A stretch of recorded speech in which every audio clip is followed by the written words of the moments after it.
Greetings and welcome to this week's edition of the Rock County Civics Academy Lesson Plan.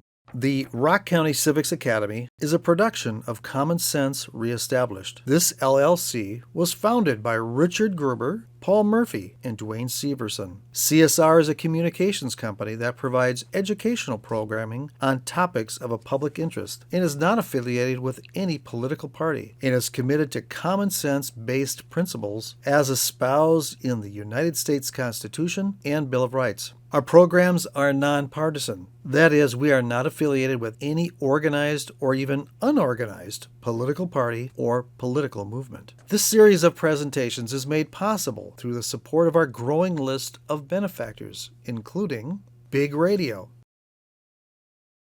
JATV, Public Access Media, Ragnarsoft, ragnarsoft.com, Have Camera, Wisconsin, Tom Edwards, The Italian House, Havana Coffee on Milton Avenue. Please keep in mind the views expressed are those of the host and guests and do not necessarily represent the views of our benefactors or the broadcast entities who will be reproducing our content for later public distribution. Good evening. Welcome to another edition of the Rock County Citizens Academy. Tonight we're going to explore the issue of media. That is, what is the current state of the media in Rock County? What's the future bring in terms of down the road? What should we be anticipating? What are the challenges that the media faces? And frankly, we're going to explore the question of, is journalism as we know it today even relevant? So I've got a great panel that's going to join me in exploring the topics tonight. I'd like to welcome Tim Bremmel, who is the operations manager at WCLO. He's also the host of your talk show on WCLO with Big Radio. Dan Cunningham, welcome. Dan is a vice president for government relations with Forward Janesville, the region's economic development agency. Karen Seaman is the managing editor of the Janesville Gazette. Karen brings a wealth of experience in community newspapers, community journalism that we'll explore a little bit in our conversation tonight. And Keith Zukas, who is a professor of journalism and mass communications at the University of Wisconsin-Whitewater. Welcome, all of you. Thank you. Thank you. Thanks for having us. I want to start, Tim, if I could, with you. What would be your situation analysis? What's your perspective on what is the current state of media coverage in the market that you serve? In the market that I serve, I think we're in better shape than a lot of places in the country. Local ownership of media these days, I believe, is critical. It's obviously still driven by profit. No one does this for free, but it's not beholden many times to a lot of stakeholders. It's beholden to a couple of owners, co-owners, those kinds of entities. And I think that allows some better content and some less biased content than just what is going to raise the number of subscriptions you sell or the number of listeners or viewers you have. That can certainly be done, and you see that as the media corporations get bigger and bigger and bigger. But here in Rock County, with the Janesville Gazette, the Beloit Daily News, some of the other dailies that are still around in some of the smaller communities, and of course the local ownership of big radio stations. So the 5 radio stations that are in Rock County, licensed to Rock County entities, are all owned by single proprietors. I think we're in pretty good shape here as far as being able to just provide relevant, non-biased information. Karen Seaman, it's the same question to you. Mm-hmm. You are coming into the community relatively fresh. Adams Yes. Publishing Group is new to the region. They purchased a long-standing Gazette service that frankly has been in the community for 100 years or so. And 175. with that acquisition and you're joining the community, we've seen some changes with the Gazette. What's Sure. your situation analysis, as it were? What's your perspective of how is the media doing its job today in this market that you're serving? Here in Rock County. So yes, we are part of Adams Publishing Group, which bought the Gazette a couple of years ago. Gazette has been publishing here continually for 175 years. and we were bought by Adams, which is based in Minneapolis. And they also bought the Beloit Daily News and the Watertown and Fort Atkinson papers, and a group of weekly papers in Dane and Jefferson counties, essentially. So what we have right now is a newsroom of here in Janesville that is part of a regional news group. So we do a lot of collaborating on news, a lot of sharing of news right now, and it allows us to work with editors in Watertown and Beloit and look at news from a regional basis, but also to have our own reporters here at the Gazette covering City Hall and schools. And I don't believe that focus has really changed ever. It's our job, our charge to cover local government, to cover community organizations, to cover local events, to cover JPAC, to say there's a show coming at JPAC and we're going to preview that. It's our job to have an editorial page with local editorials, which is something that we brought back this year.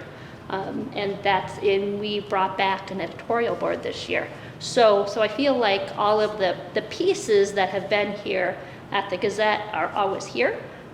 It's a smaller newsroom than some of you might have remembered from 10 or 15 or 20 years ago, but it's a really veteran newsroom right now. And I'm really excited to be working with the people who are there to do some good journalism here locally. Thanks, Karen.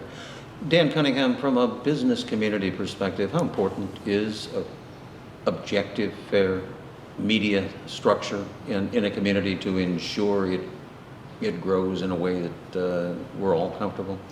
I think it's vitally important, and I think that in the 16 years I've been at Forward Janesville, so we are essentially the area's Chamber of Commerce, it's been the Gazette, WCLO, WJVL, all the local media partners have been wonderful to work with. It's super important, I think, to have the local focus of these organizations where they really are, as Karen and others have said, focusing in on local issues and really being the people of record on those issues. I think it's vitally important.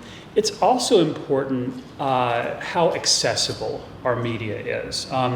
Frankly, when I've got an issue that's hot on my plate, I can give Tim a call or Stan Milam or Neil Johnson or someone at the Gazette and say, hey, here's what's going on.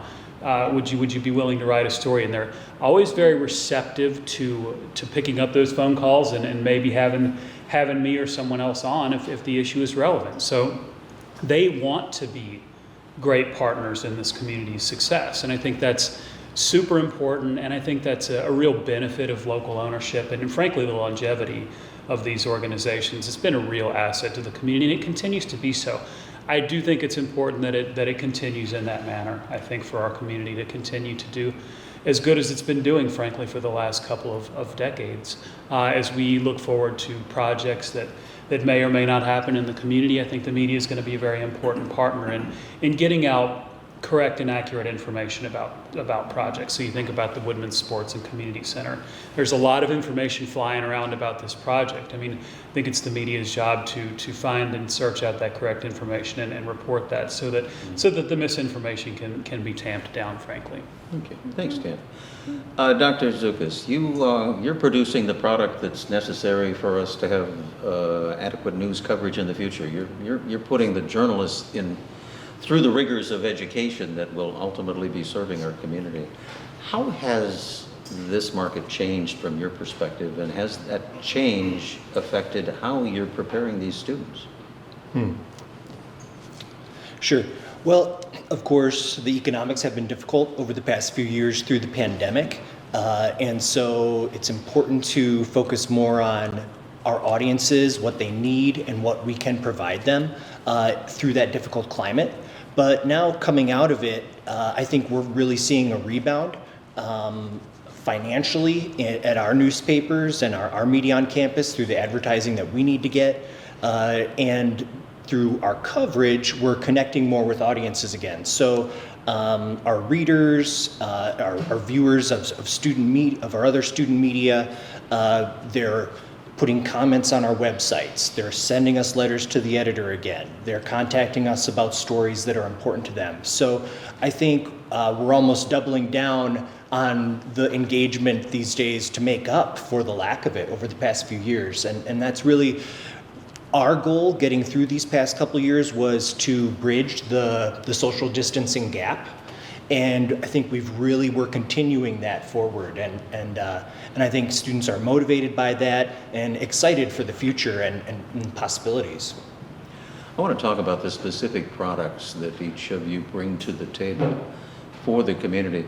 Tim, it's unusual in a market this size to have local ownership as committed as it is to original programming.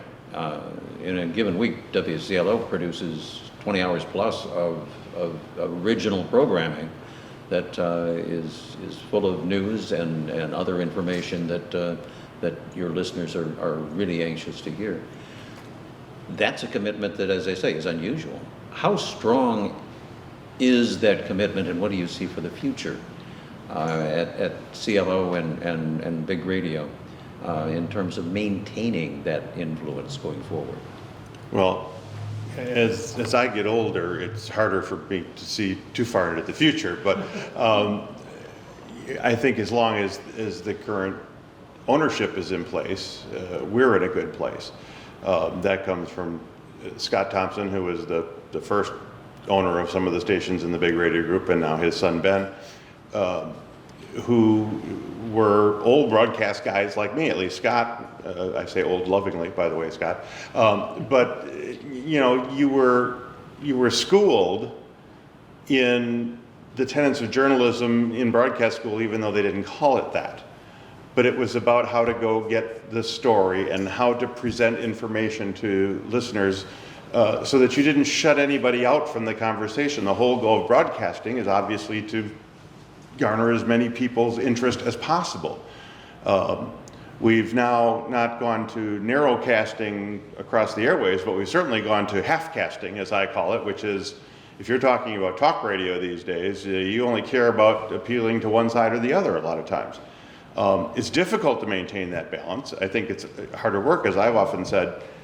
You know, I could go all left or all right, and I'd only have to do half the research I do to do the show. Make my life a lot easier. But that's not how we were brought up in this business. This business is about service to the community. Your license used to be in jeopardy if you didn't do that. And so, from my standpoint, I'm quite certain from Scott's standpoint, that's just how we're wired. What happens to the next generation? I'm confident in Big Radio's situation that Ben has picked that up from his dad, and when his dad retires, we'll be fine. But it's not so much when you're in the big corporate world and ownership shifts every 5 years, and it's the guy who's got the deepest pockets, and all they're looking for is how can I jack the rates on advertising? Here it's as much about, you know, selling advertising, but it's still that relationship with advertisers. When we go down to a local business, when we go down to the Lark and we talk to the folks down there, and it's in the interest of helping them succeed that we want to sell advertising, not just so we can increase our bottom line. As they succeed, the community succeeds, we become more relevant, and it's a great partnership with local advertisers, as opposed to just using them to fund a cash cow, which is unfortunately what it's become for big broadcast entities. So the less corporate ownership there is of radio stations, I believe, the better. And unfortunately, the trend has been exactly the opposite over the last 15, 20 years. But there are, I think, new opportunities that younger people will embrace. Internet-only, quote-unquote, radio stations are making some headway. Podcasts. So you listen to the radio an hour a day, you listen to the podcast an hour a day. Does that really matter in the format if the product is still relatively the same? And some of us old guys are a little more reluctant to adopt that, but I'm sure that, as we teach broadcast and media these days to students, that's all a vital part of it now. So I think the radio stations are in great shape. They all have local news, even on the media form or on the music formats, which is another thing that a lot of places have just abandoned. So I'm confident that as long as big radio is the corporate entity, that radio is going to be great in South Central Wisconsin. Karen, Gannett kind of set the stage for a reorganization, a revolution in how news was presented in the print media years ago. Yeah. And they put together the model that essentially said all stories were to be so many inches long and they couldn't exceed what you could put on a given page. You didn't carry anything over to page 2, and we do a lot of briefings, and depth is not nearly as important as volume, I guess. The Gazette has changed. Is local still important? Does local really matter with the ownership of Adams Publishing Group? Absolutely. Absolutely. What has happened with Adams Publishing Group, if you look at the newspapers that they own around the country, they have purchased newspapers like the Gazette that are already established in their communities. And so you have existing news staffs, you have existing advertising staffs who are already ingrained in the community. The Gazette has been here for 175 years. And so they are our corporate owner, but they allow us to continue with that local news focus here in Janesville. So, of course, I have a staff of reporters in Janesville who are covering Janesville City Hall, covering Janesville schools, covering the Janesville business community, writing about the ice arena. And that's not going to change here. And it is interesting you bring up Gannett. That's just it's a difference of philosophy. And, in any industry that ebbs and flows. There was a movement 15 or 20 years ago, yes, to write shorter stories.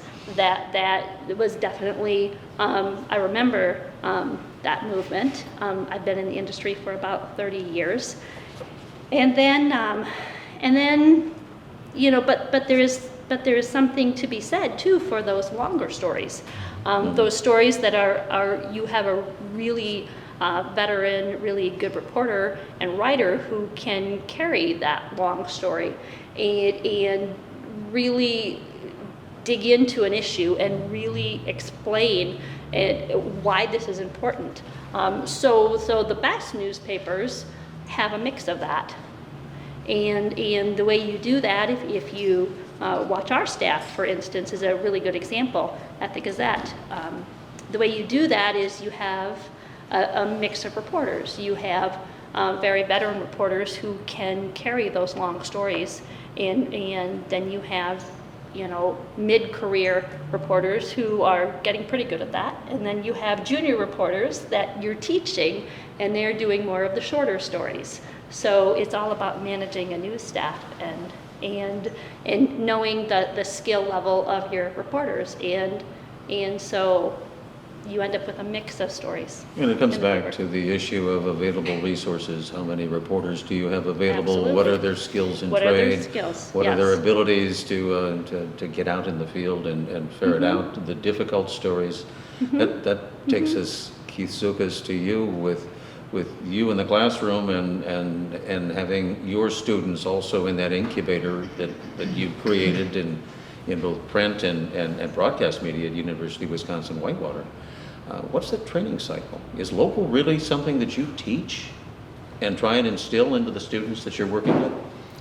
Most definitely. I'd say that's our main focus, actually. We send students on to national media, ABC, ESPN, major national corporations, but many of ours go to community broadcast stations, community newspapers, and so we're training them for that first, and we hope that they really will get that great education at these community organizations and work their way up, if they want to go to those larger markets. So we're definitely focusing on in-depth reporting, the basics, the classic, staples that have always been taught, but of course we're incorporating the new media, the multimedia.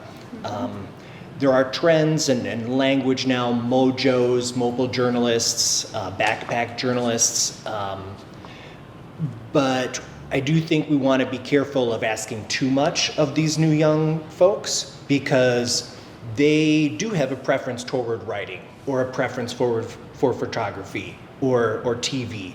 And I think too, as we see trends and things like with the internet, we've seen news organizations try to be everything online, photo, print, video, and it just doesn't come out great. And so I think we're teaching the students all of the skills so they could do a lot, but to have specialty focuses so that they can, really have a stellar track and career future.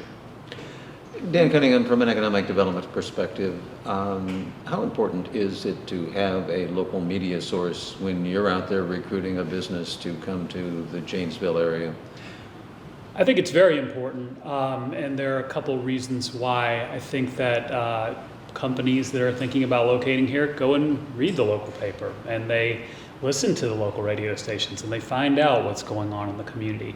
I can think about years ago in the wake of the GM closure, when the Gazette had sort of an uncurated comments section. So every article would have hundreds of comments on it, and it's frankly, a lot of trash on there. And you're referring to the Coward's Corner. Yeah, I am the Coward's Corner, as they called it, and fortunately the Gazette decided to do away with that Coward's Corner, and I think that helped us, frankly, in that, when you get that negative vibe going for your community, it shows. And from an economic development perspective, we're competing against every community in this country, and everybody's got the hardest workers and the greenest grass and the best schools, right? So we have to set ourselves apart somehow. So the best foot we can put forward is the foot we want to put forward. And I think the local media makes a huge difference in that. So I think that businesses do their homework when it comes time to make site location decisions. And the media is a big part of that. And it goes with education, housing. So the media is a really important partner in economic development, always has been and always will be. So again, having that local focused media is super important, in that you get that community feel, and that really shows to businesses and the outside world as well. I interviewed an author of a book. The premise of the book was tracking the history of the growth and influence of YouTube. And one of the statistics that came out in the book was the fact that 25% of the American public derives their news from social media, and the vast majority of that news from social media is coming from YouTube. How does that fit into the picture of the old traditional unbiased reporting of news, so that you have all of the news in the community that you can have in a fair, unbiased fashion, so you can make your own judgment and go forward? Keith Zukas, how does that fit in how you approach your students when perhaps you're facing a market that 25% are dealing with social media, and how do you get them there? Sure.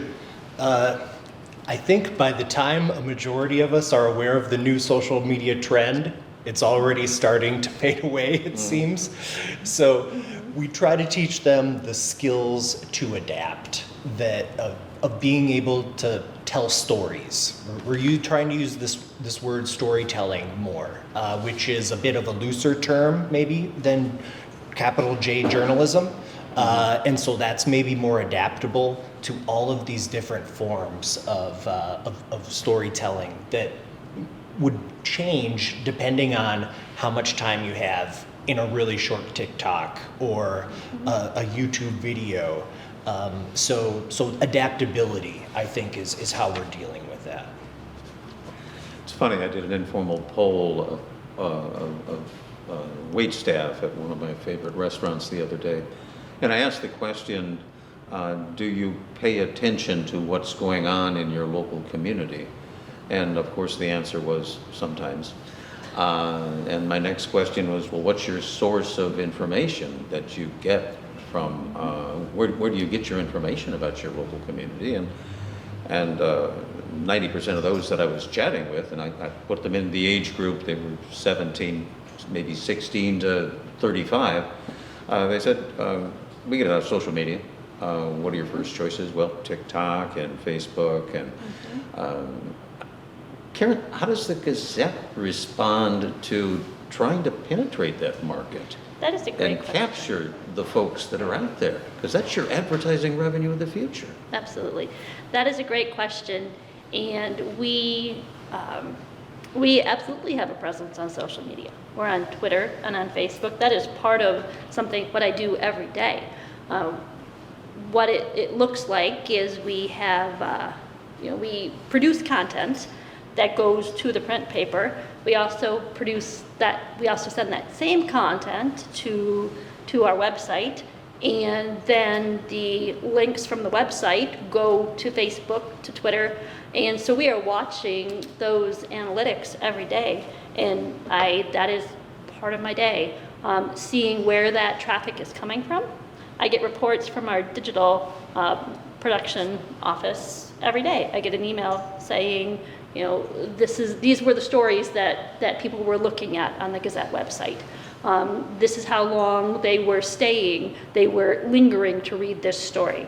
I can look at those analytics from an hourly perspective, from a daily perspective, a weekly, a monthly. I can go back and look at a whole year or 2 years of what our trends are looking like. So that is really important. It is as important as how many single copy sales we have and how many print subscribers we have. We're in a really interesting era right now. When I came into this industry, we didn't have websites. I remember the very first day being in a newspaper office in 1995 when we launched a website, and everyone was very excited. And we have progressed over that 30 years to where we are now, which is a really interesting point where we have a very dedicated group of print readers that we have a commitment to, that we will continue to have a commitment to. And we also have a really interesting group of people, particularly here in Janesville, that are very interested in reading what we call our e-edition. That is essentially, it's a PDF carbon copy of what the print paper looks like. You can find it on our website, but you can flip pages. And that's one of the benefits of being part of a larger corporate entity like Adams Publishing. They have looked at the Gazette and also like-sized daily papers around the country and share trends with us. And one of the things that we know here at the Gazette is that compared to other papers that Adams owns that are of similar size, we have a community that's really interested in reading that e-edition.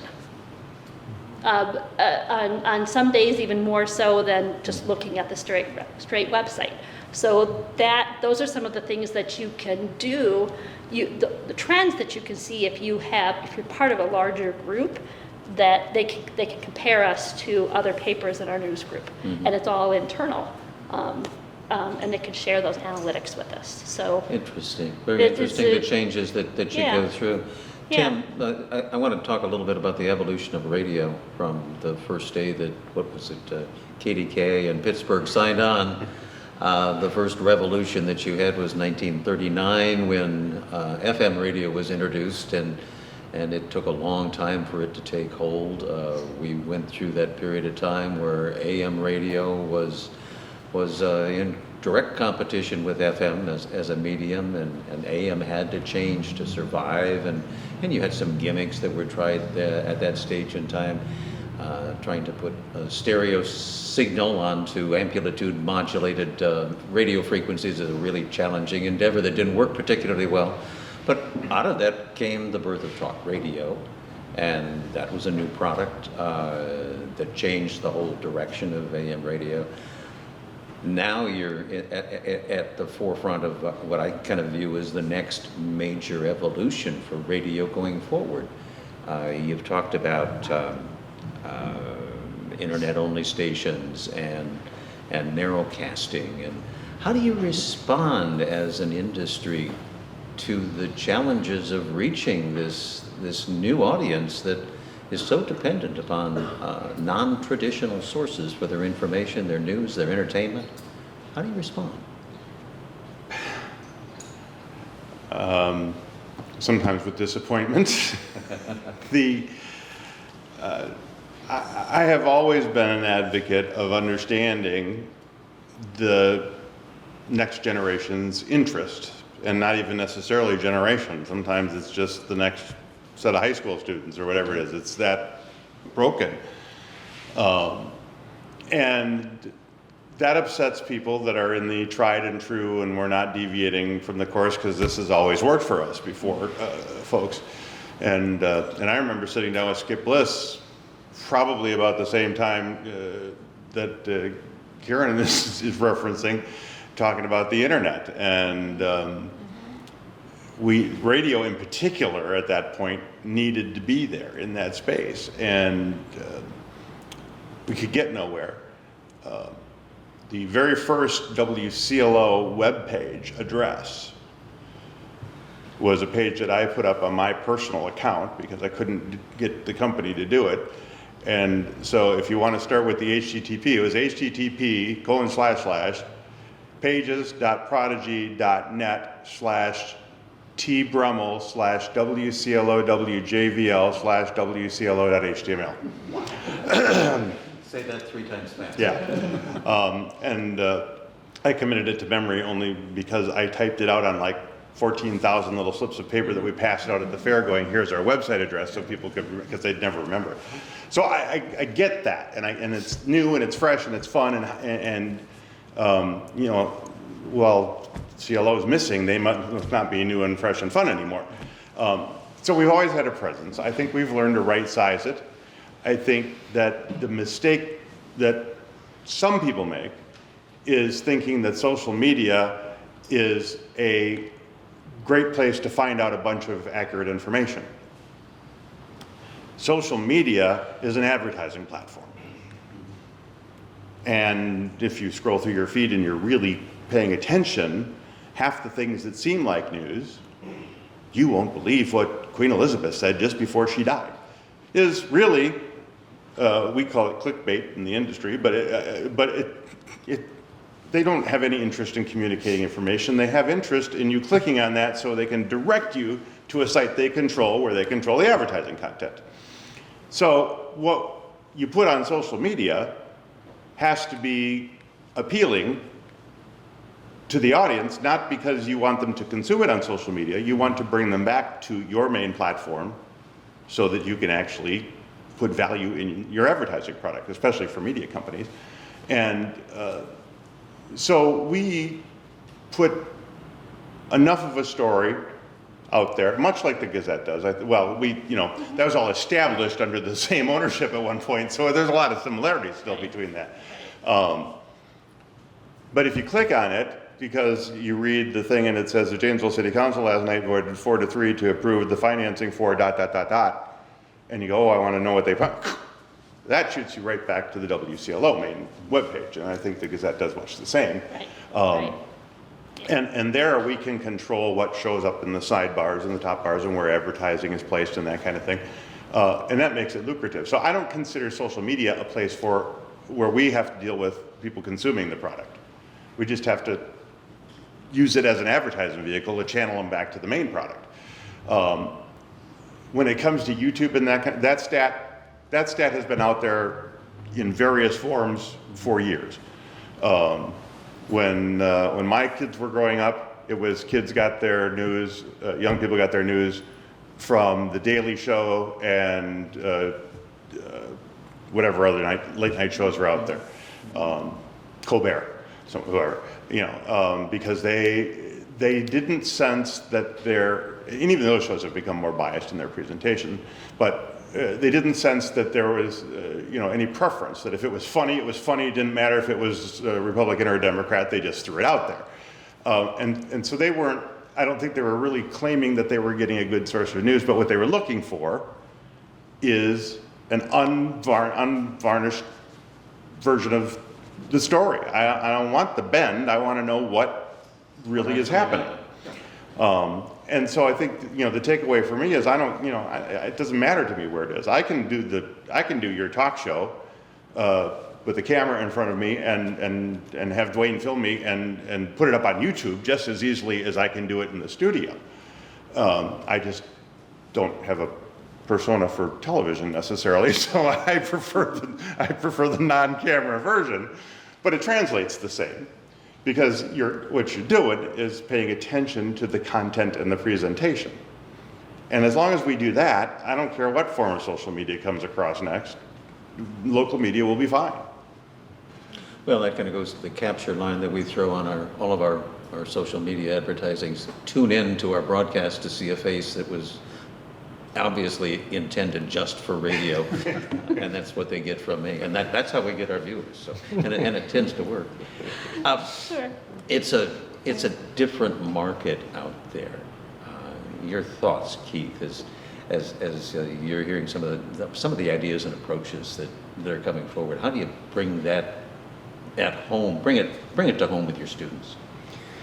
Do you mean market as in finance, market as in job market? Indeed, both. Okay. Indeed, both.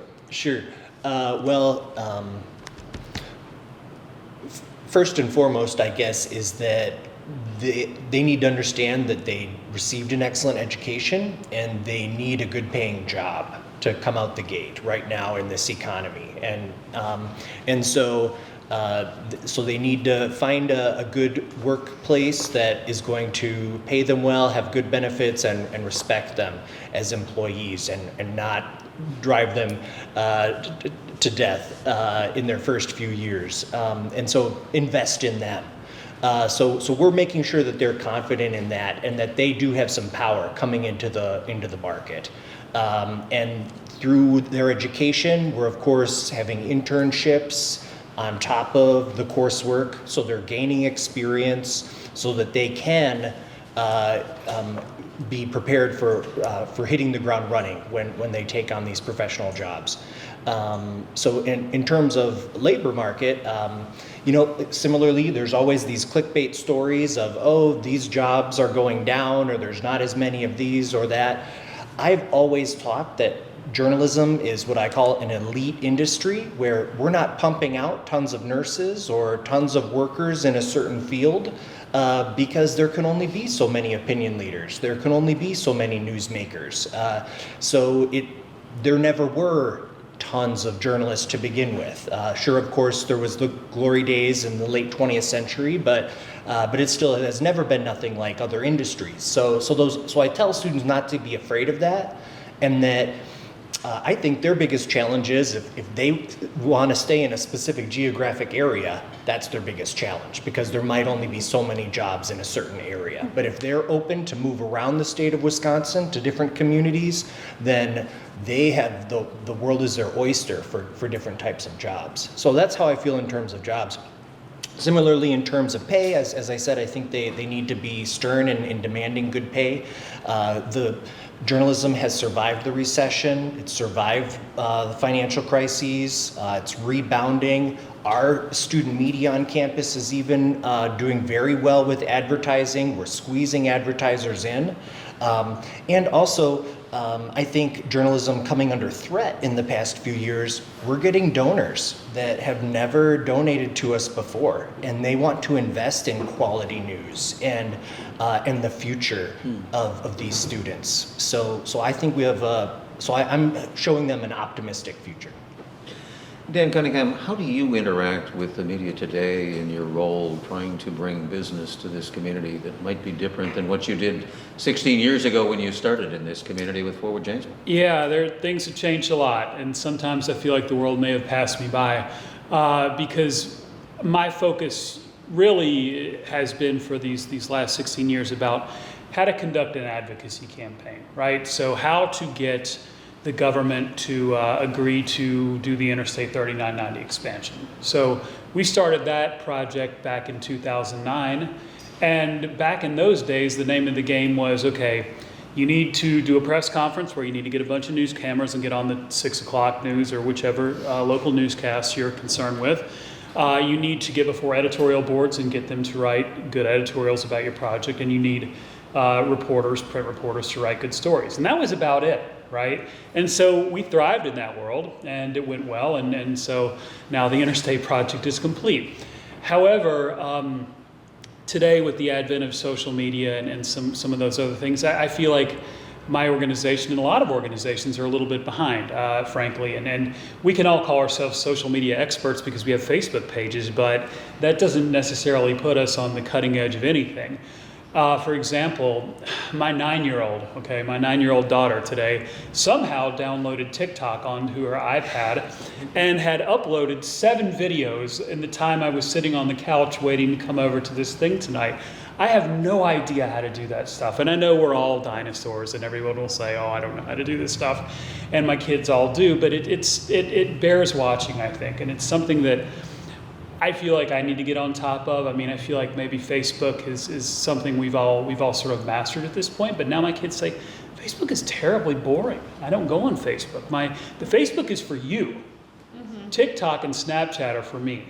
And so again, we're on social media, but we're being left behind in that.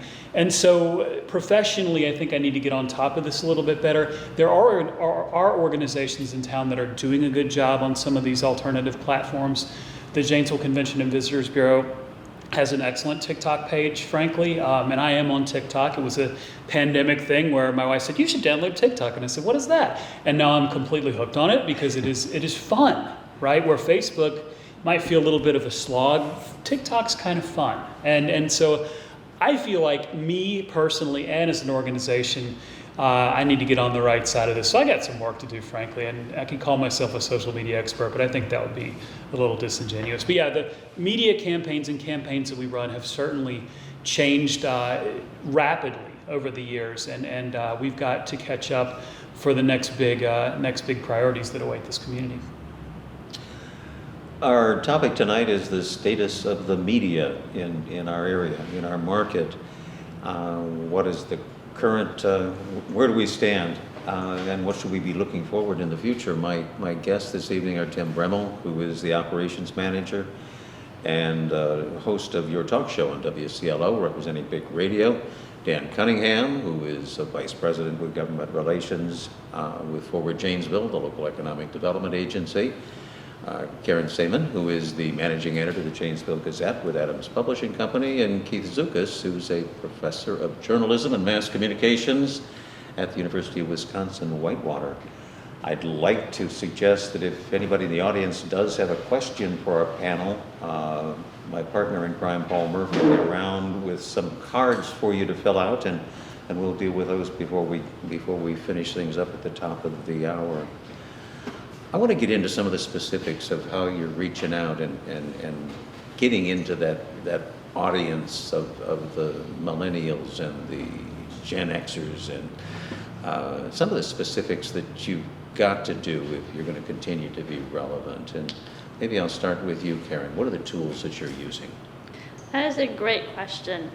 I think that well, as I said, we have our social media platforms. And there are, when you talk about Gen Xers, those are people that are, in their 50s. You're not going to find, you're going to find some Gen Xers on TikTok, but not a lot of them. No. You're going to find them on the more established, Facebook pages. Mm-hmm. And progress down to those millennials and everything below. And progress down to everything below. Yeah. Instagram, of course. Just getting those messages out to wherever people are. You're not going to find those, millennials and younger people. You're not going to find them typically watching the evening news. That's just not their platform. So it's a. As you said, it's just a continual, not letting yourself get behind, and understanding what's out there. You know, I have a 19-year-old and a 14-year-old at home, and I try to keep up, but not always successful keeping up with everything that they're at. But you have to keep trying. It's no different from someone, you know, in the 1950s who was determined to listen just to the radio, and the TV came along. And they said, well, you know, I'm not going to watch TV. You know, that's for the kids. And you just have to keep progressing with the times. Mm-hmm. Tim Brummel, what are the specific tools that you're using to spread the word, as they say? I think the unique thing about broadcasters is, you know, especially nowadays with you know, multiple ownership amongst groups, whether that's a handful of stations or 100. Is you can cross-sell.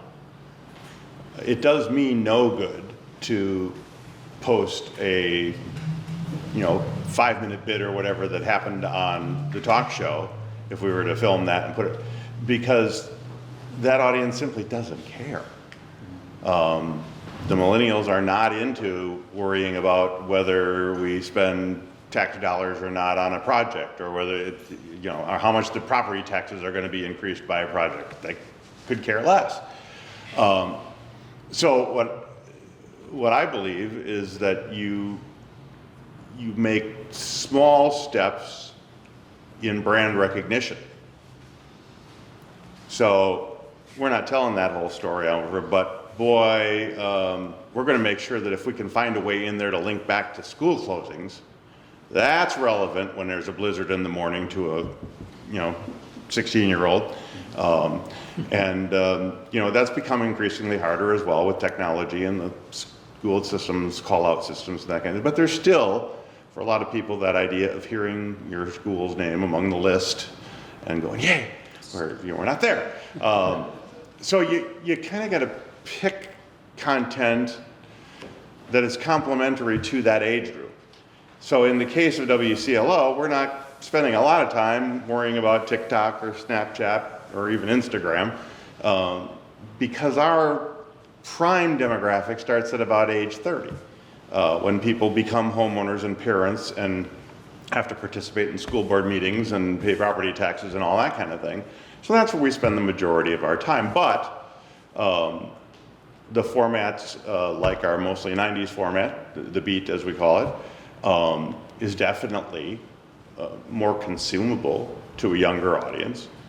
But the big radio newsroom is always present in the morning with a little bit of local content there and local news. And so if they remember nothing else, but they remember, oh yeah, news, I hear big radio all the time. They can go, they can look, they find it. By extension, they find us, and we complement each other. In all honesty, unless you're a giant corporation, there just simply isn't the staff to produce exclusive content on each of those platforms. You know, I was at a radio conference recently which featured a lot of the big media companies, iHeartMedia and those kinds of places, where they have all kinds of people. And they talked extensively about that, and it certainly would be helpful to extend your brand. But you also have to right-size it for your individual organization and your individual market, and for a lot of us here in Rock County, that would not be practical. That sort of begs the question of how you are recruiting your talent coming on board today as opposed to years ago, when frankly life was simpler then. Now you have to recruit that person who's the generalist and can handle a whole host of different responsibilities. Is that more difficult today, Tim, than it has been, or? Incredibly.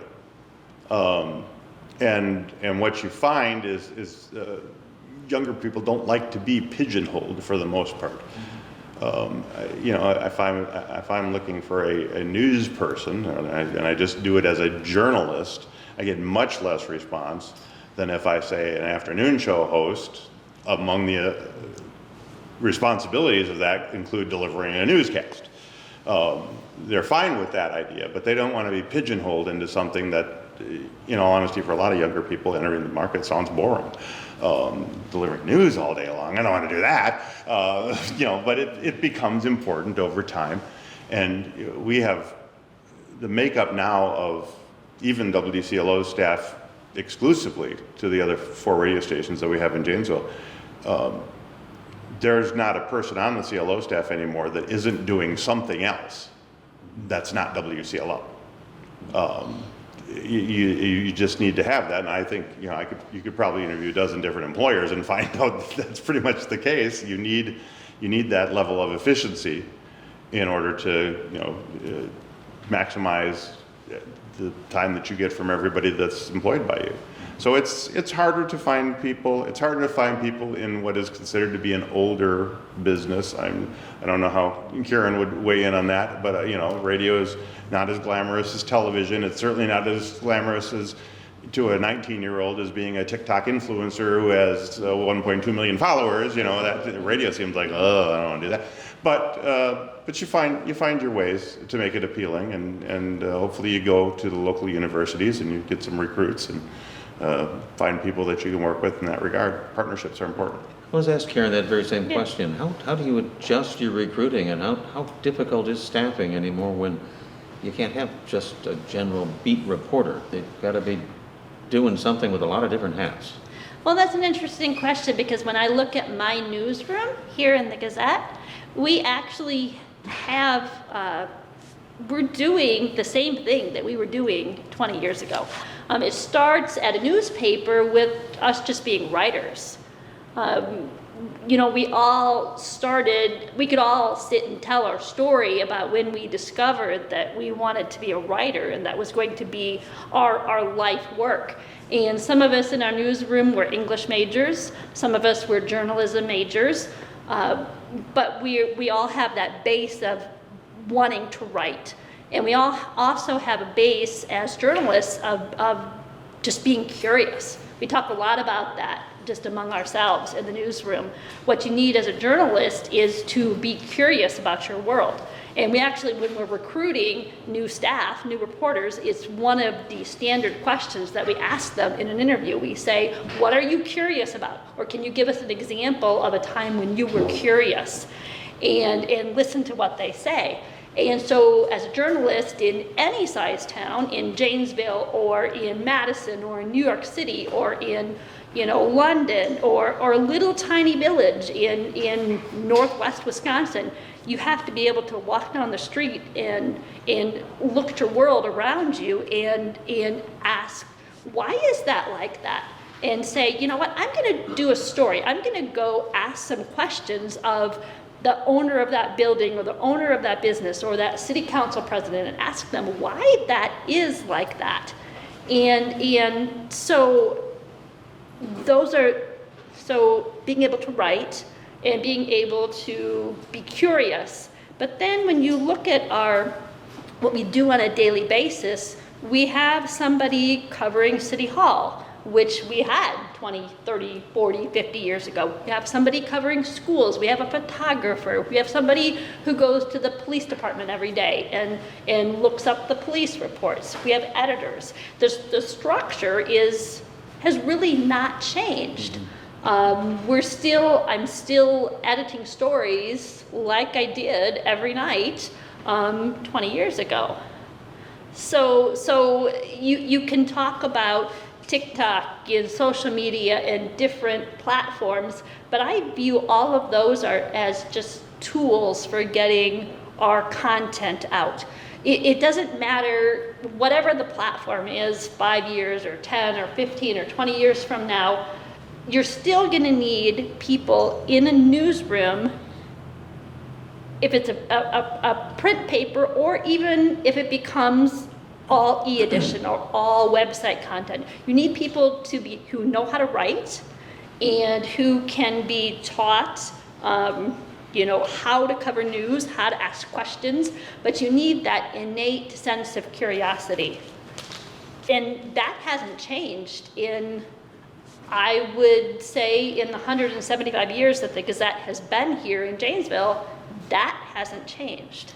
It's interesting, Dan, you brought up the what I affectionately call the coward's corner and how people are so quick to offer opinion when they're not necessarily held accountable.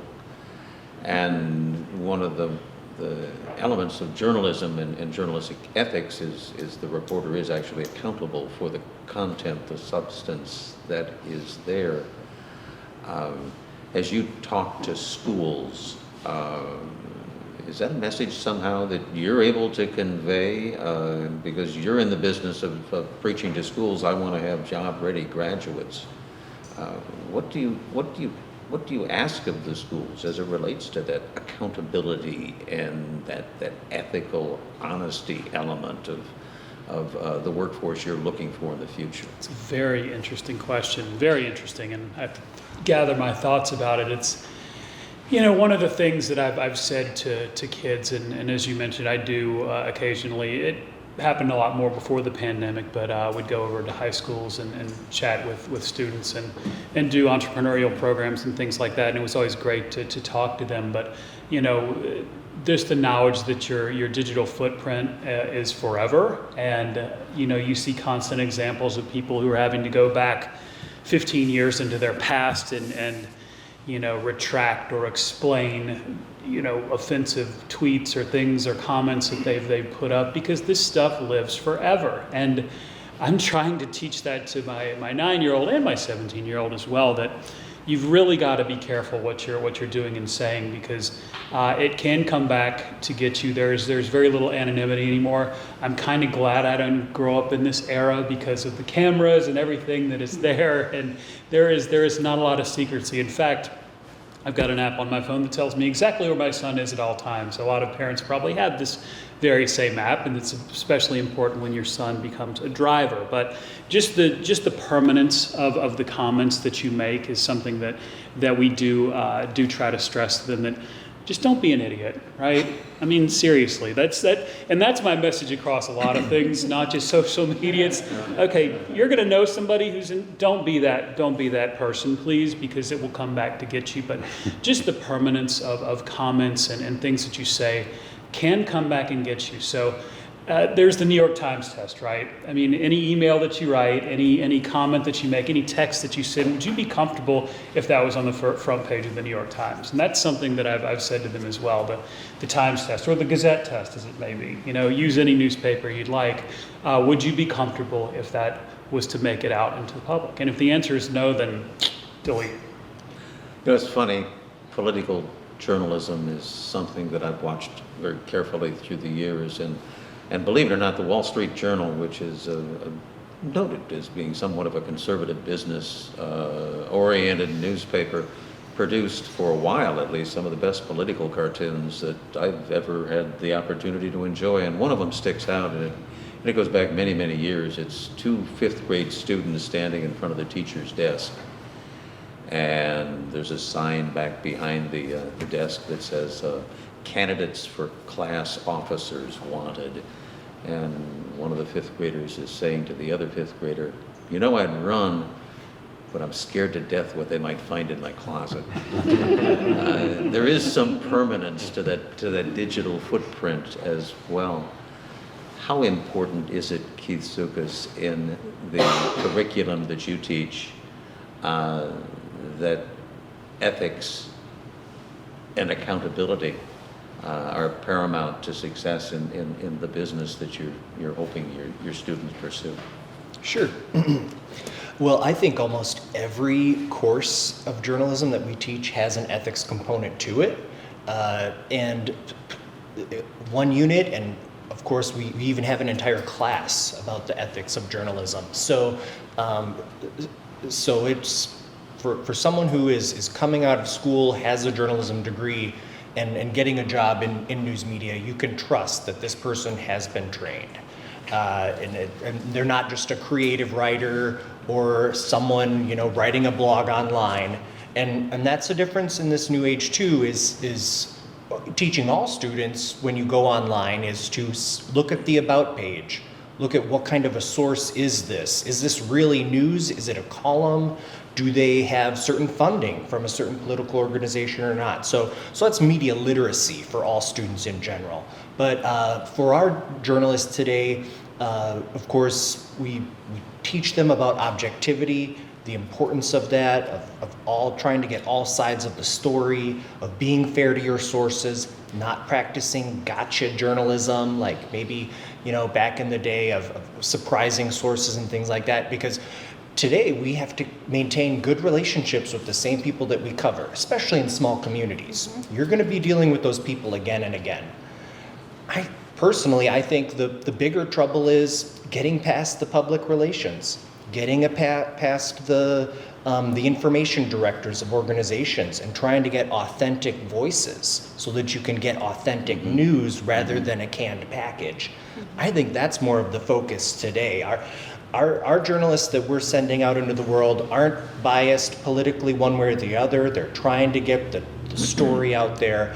It's can they get to that story and get around that person that's holding the key to the door. That takes us to one of the questions that came from our audience. What is the future of investigative reporting? Do you have the resources to continue to do that at the local level?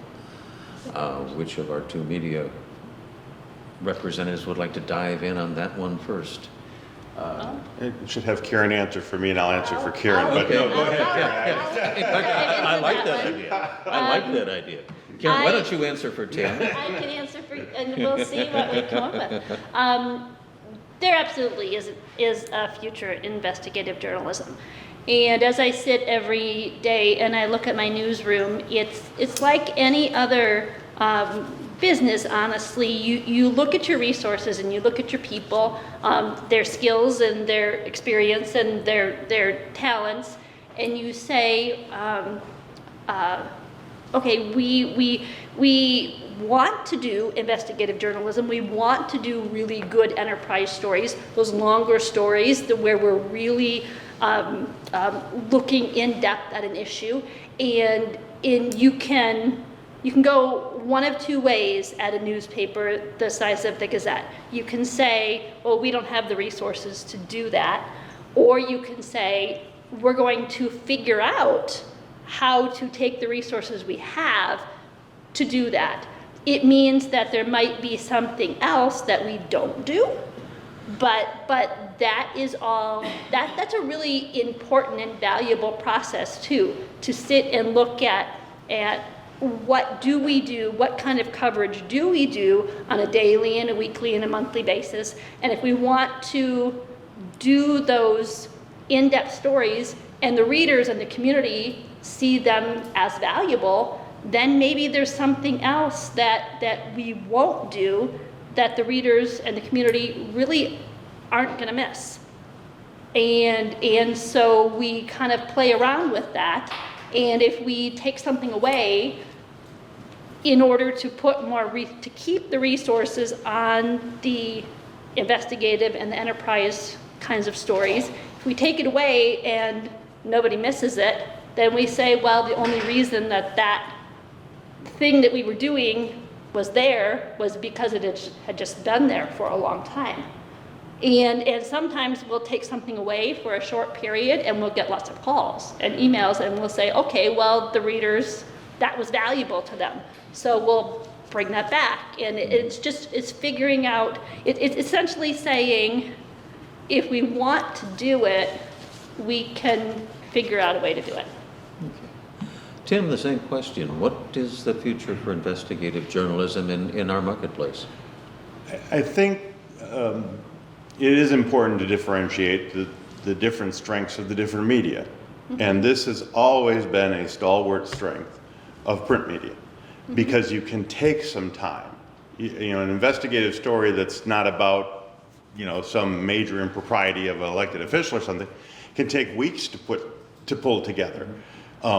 And writing it in a draft and going over it and getting it right. And the Gazette has traditionally always had one or two people that just excelled in that area. And we would be foolish to try and do that in broadcast media, because broadcast media serves a different purpose. If you look at the potential for broadcast media, unless again you're 60 minutes and you have a whole week to produce that hour's worth of content or whatever. On my show, for instance, we may get there, but we're putting out our investigation pretty much with every new development to a story. Probably much to Dan's chagrin, if we follow the Woodman's Community Center story right from the beginning, every time something comes up, that gets tossed on the pile of the Woodman's Community Center notebook. And and I have amassed quite a notebook for it. And so you don't get it necessarily start to finish to consume like you would in the print media. And I think that's just it's a preference of consumption perhaps. We know today that, people's attention span grows shorter and shorter. So it's something that we don't necessarily consider a negative, but at least in my career at WCLO, we've often deferred to those kinds of things. So let the Gazette do it because they're going to do it better. They're going to get it right because they have people that excel in that area. And the worst thing to do is to go into an investigative story where you're taking so long and you lose sight of the fact that you're investigating this, but you just really hate that guy, and so everything you find is the negative, and pretty soon the investigative piece comes out and looks more like a hit piece than an investigative journalism. So I think there's strengths to both. I think that as long as as long as talk radio exists, and I need to back off because I think it's the local talk shows that still have the best ability to do it. When you get into national talk shows, big conglomerates owned by big companies, they're going to steer that content based on listeners or viewers, and I don't think there's a lot of objectivity left there, and very rarely will you hear a continuing series on a national, unless it's about I love Biden or I hate Biden or whatever it is, you may hear that drumbeat throughout, but it's not going to be investigative in its nature where it follows a particular aspect from start to finish and draws a conclusion. It's fair to say that radio focuses on the breaking news as opposed to the longer range investigative look into the depth, Yeah. and the whys, as opposed to this is what's happened. And talk radio is kind of an interesting anomaly in as much as you not only look into the breaking news, but it does give you an opportunity to talk a bit about the whys on a much narrower scale and a much briefer scale, but nonetheless, you do have that opportunity that doesn't necessarily exist in non-talk formats. Well, once you print the story, it's over. I mean, it'll go out, it can generate community discussion, but you're now working at a point that progresses past the story. We try to keep the story basically active if you're presenting it in the talk world, so that it's always in the present tense. How do you feel about this today? Oh, well, you all got a $1,800 check from the government last week. Now, how do you feel about your financial situation? Oh, it's different now. It's things do change that rapidly, and if you have the freedom to present it as they give me and Sam Allen, I think you're much better to inform the local community. Probably wouldn't play well on the national stage, but as part of a local community, I think it's invaluable.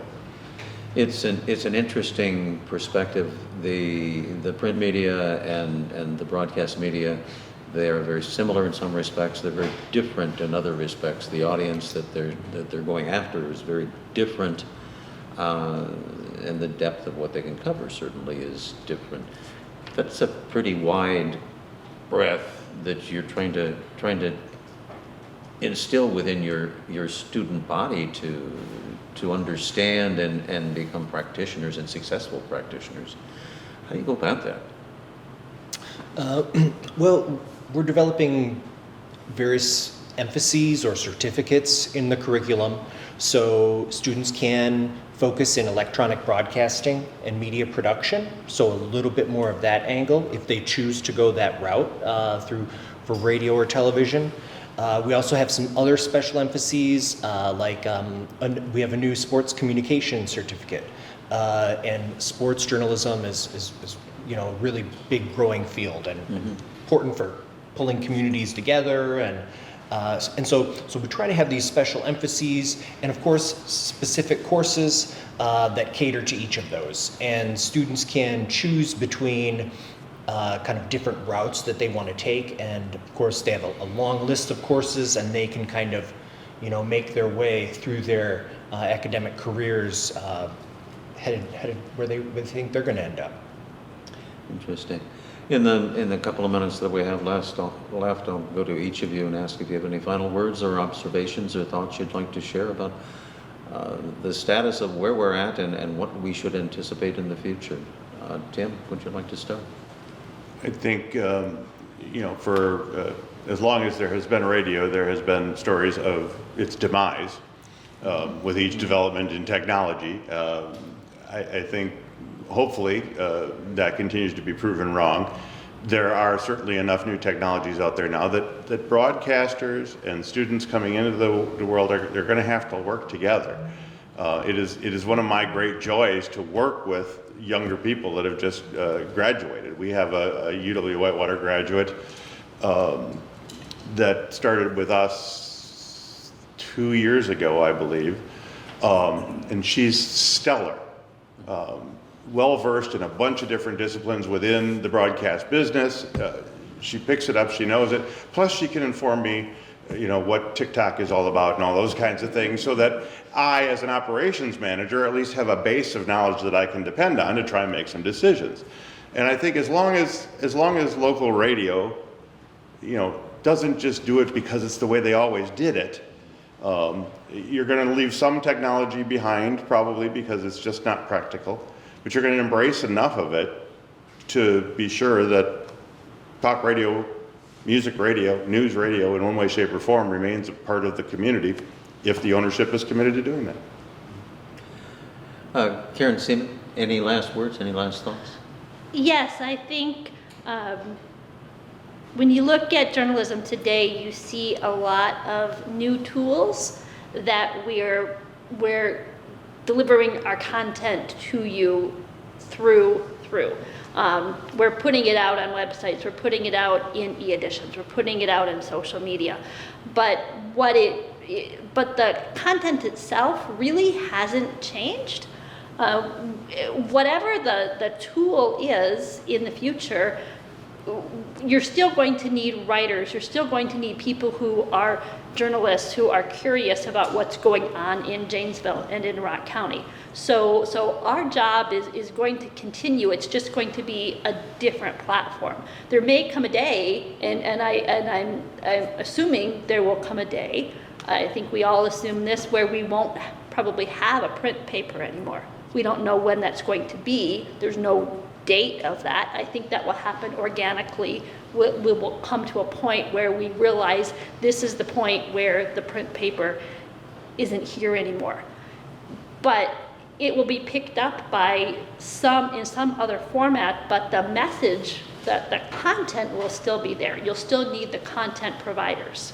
And so we'll still be coming to City Hall. We'll still be looking at what's going on in the schools. We'll still be going to County Board. It'll just be a different format. Dan Cunningham, from a business community perspective, from an economic development perspective, what's the capsule you'd like to leave us with tonight about how the media should be responding to your needs in the future?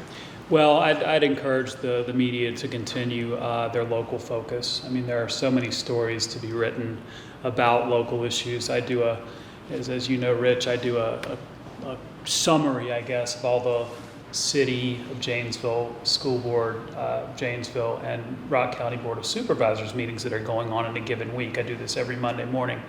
And there are so many stories to be told. When you comb through those agendas, you can find some very interesting nuggets and tidbits. I'll continue to share those with you guys, by the way, because there are a lot of great stories to be told. But when you think about your local media outlets, you have the market cornered, and we really need you guys to continue to have that local focus. And I think it matters to businesses, it matters to the community, and it's part of the fabric of a strong community to have great local media partners. So we really commend you for what you do. We encourage you to keep doing it. And And we didn't even get a chance to talk about the changes that new media have made to political advertising. So we'll have to have that topic on maybe on the radio at some point. But boy, oh boy, if I get any more flyers in my mailbox about either side, I'm a ticket splitter, so I get both. I could wallpaper 2 rooms in my house with these things. They just come in droves. Don't even get me started about YouTube and political campaigns, but we'll talk about that some other time. Dr. Keith Zukas, any final thoughts? Just that, again, I think the future is optimistic. There's some great students entering the field. There's good trends that we're seeing economically in terms of listeners, readership. As was said, those audiences aren't going away. They still have an insatiable desire for news. And I think trends, right? We need to adapt and follow the trends, and students are being trained for that, future journalists are being trained for that, so that they can meet the needs of the audiences and still provide that same great information, entertainment, community building, but just maybe in an updated format. Interestingly, I think today it's all about being authentic. It's all about capturing that raw video on your TikTok and things like that. And really, that's what the news has always tried to be, is authentic. So I think we're in a good place.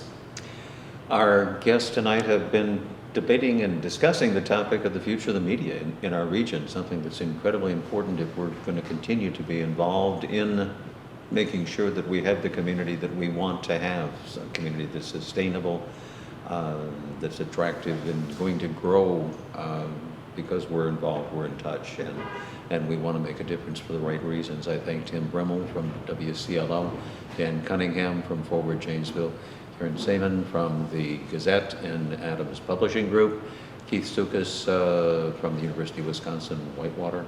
Thank you so much, all of you, for being here.